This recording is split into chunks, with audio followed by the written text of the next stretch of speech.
دنیا میں سب سے زیادہ ایک ماں کو اپنے بچے سے محبت ہوتی ہے میرے پیارے ساتھیوں.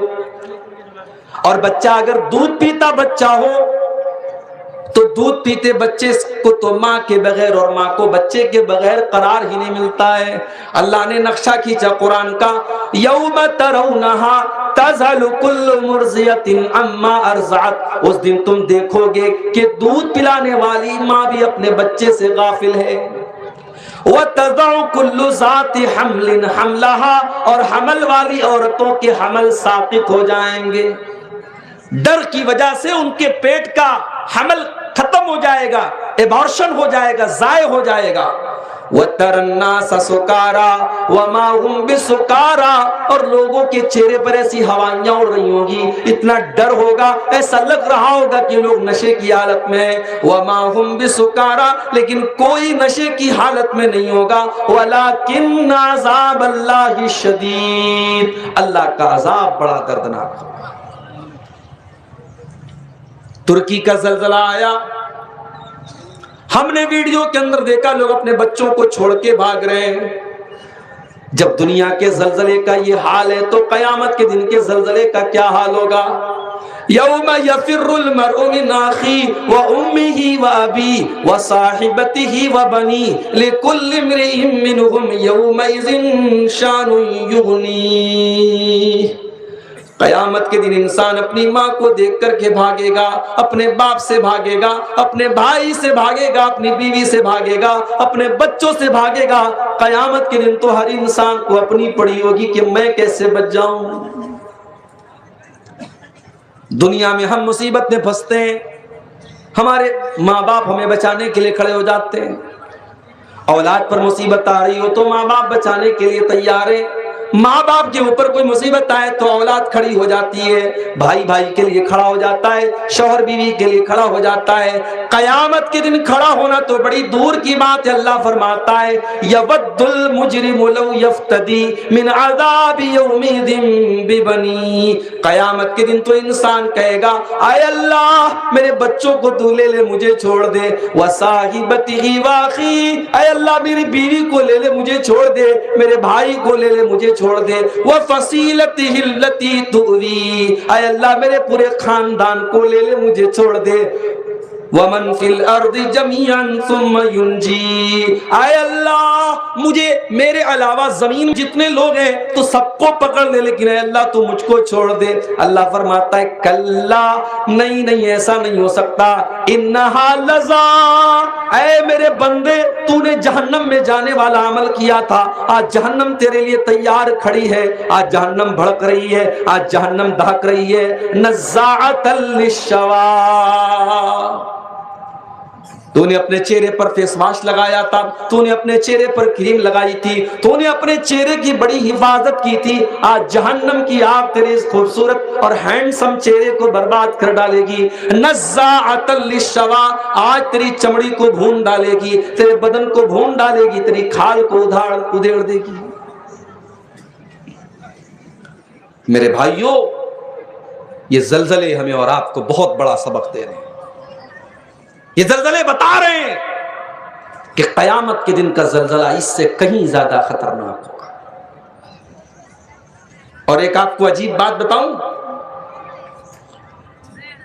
ترکی کے اندر جب زلزلہ آیا بہت ساری بلڈنگیں جو کروڑوں کی لاگت سے بنی تھی برباد ہو گئیں, مگر ایک بلڈر ایسا تھا جس کا نام رائیدن ہے, مسلمان ہے وہ بلڈر, ترکی کا رہنے والا, اس کی بنائی ہوئی کوئی بھی بلڈنگ نہیں گری. اتنا بڑا زلزلہ آیا, اس کی بنائی ہوئی کوئی بلڈنگ نہیں گری. اس سے پوچھا گیا کہ تمہاری بلڈنگ کیوں نہیں گری؟ او میرے پیارے نوجوان بھائیوں, او لاٹری کے پیسے سے راتوں رات امیر بننے کا سپنا دیکھنے والوں, او جوا اور سٹا کھیلنے کے کھیل کے پیچھے اپنے مال کو برباد کرنے والے میرے بھائیوں, اس ترکی کے بلڈر نے جواب دیا کہ میں نے اپنی جتنی بلڈنگیں بنوائی ہیں میں پورے شیورٹی کے ساتھ اور پورے یقین کے ساتھ یہ کہتا ہوں کہ 1 روپیہ بھی میں نے حرام کا نہیں لگایا ہے, حلال کی برکت ہے یہ. اس نے کہا میرے باپ نے مجھ کو وصیت کی تھی کہ بیٹا تو 100 روپے کی جگہ 10 روپیہ منافع کھانا، لیکن جو بھی بلڈنگ بنانا بالکل صحیح میٹیریل لگانا۔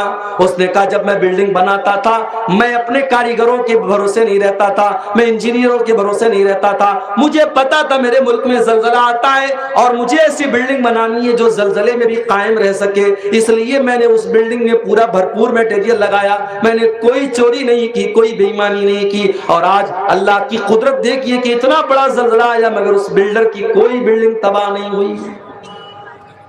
ایمانداری اور حلال روزی کبھی برباد نہیں ہوتی میرے بھائی، اور حرام کی روزی کبھی کام نہیں آتی۔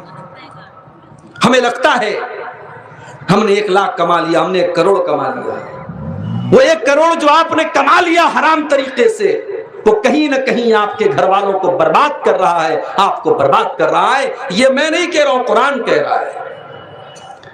یمحق اللہ الربا ویربی الصدقات، اللہ تعالی سود اور بیاج کے ذریعے کمائی گئی رقم کو مٹاتا ہے اور صدقہ اور خیرات کے اندر برکت دیتا ہے۔ سود اور بیاج کے ذریعے آپ جو پیسہ کما رہے ہیں، آپ کو لگ رہا ہے کہ آپ منافع کما رہے ہیں، آپ پروفٹ کما رہے ہیں، پروفٹ نہیں، آپ لاس میں جا رہے ہیں، آپ گڈھے میں جا رہے ہیں۔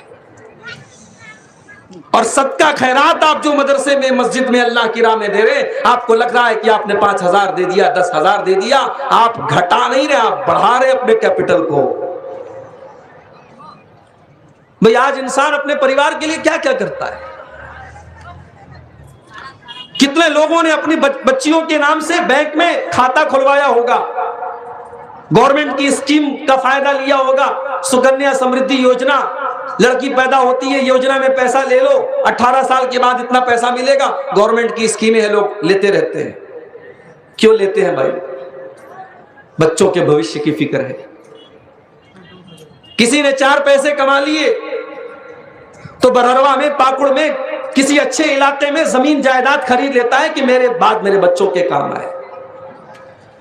بہت اچھی بات ہے، آپ زمین جائیداد خریدے بنائیں، بہت اچھی بات ہے، حلال طریقے سے خوب پیسہ کمائیں، لیکن یاد رکھو میرے پیارے ساتھیوں کہ آپ کے بچوں کو سب سے زیادہ اگر کوئی چیز ان کے کام آنے والی، آپ کے مرنے کے بعد بھی ان کے کام آئے گی تو آپ کی نیکی کام آئے گی، آپ کا عمل کام آئے گا، آپ کا تقوی کام آئے گا۔ اور میں اس کا پروف آپ کو دے سکتا ہوں۔ پروف دوں آپ کو؟ ایک پروف قرآن سے دیتا ہوں اور ایک پروف میں نے سچا واقعہ اپنی آنکھوں سے دیکھا ہے، وہ پروف بھی میں آپ کو دیتا ہوں۔ قرآن کا 16واں پارہ اٹھاؤ۔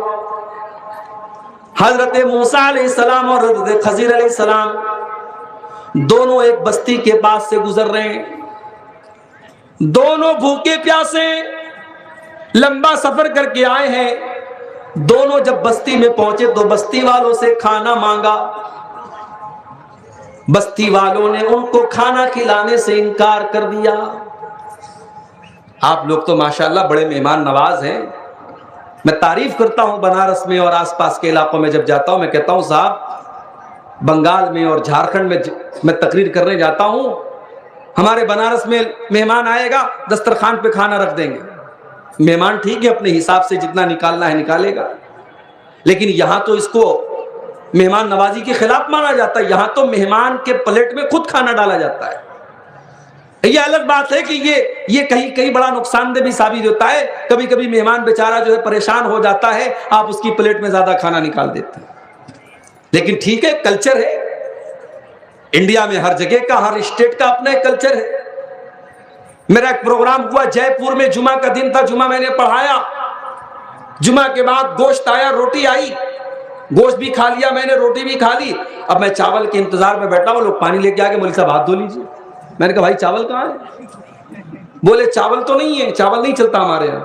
میں نے کہا چاول کے بغیر میرا کھانا نہیں چلتا۔ کلچر ہے، کہیں کھانے کے پہلے میٹھا آ جاتا ہے، کہیں میٹھے کے پہلے کھانا آ جاتا ہے، دونوں چلتا ہے۔ لیکن مہمان نوازی یہ اسلام کا کلچر ہے۔ جس گاؤں کے اندر گھر میں مہمان آنے پر گھر کی عورتوں کی پیشانی پر بل پڑ جائے، ان کے ایمان میں کمی ہے میرے پیارے ساتھیوں۔ اللہ کے نبی فرماتے من کان یؤمن باللہ والیوم الآخر فلیکرم ضیفہ، اگر اللہ کے اوپر تم ایمان رکھتے ہو، قیامت کے دن کے اوپر ایمان رکھتے ہو، تو اپنے مہمان کی عزت کرو۔